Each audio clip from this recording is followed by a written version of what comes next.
YouTube channel number one স্টুডিওতে স্বাগত জানাচ্ছি।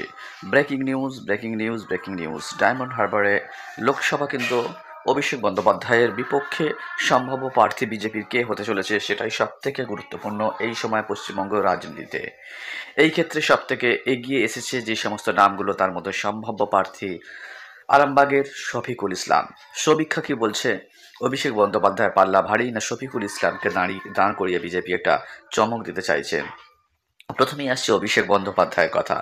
অভিষেক বন্দ্যোপাধ্যায় তৃণমূল কংগ্রেসের সুপ্রিমো সেনাপতি যুবরাজ।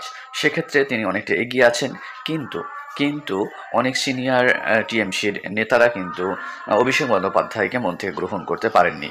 পাশাপাশি বিভিন্ন দুর্নীতি যেগুলো চোখের সামনে এসেছে কিছুদিনের মধ্যে, সেগুলো সেই হিসাবে অভিষেক বন্দ্যোপাধ্যায় মোটামুটি একটা পজিশনে আছে। কিন্তু শফিকুল ইসলাম আরামবাগ টিভির একজন রিপোর্টার, অত্যন্ত নিরপেক্ষভাবে তিনি নিউজ চ্যানেল করেন।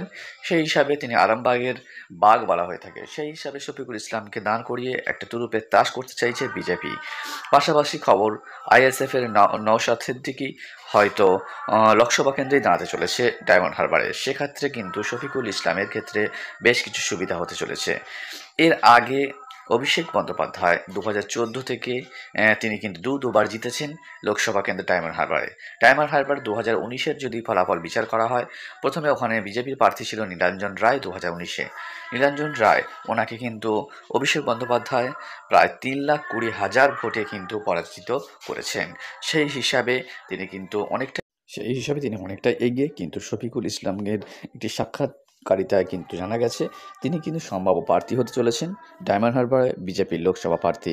যদি সেটাই হয় তাহলে কিন্তু একটা বড় ধাক্কা হতে চলেছে টিএমসির ক্ষেত্রে।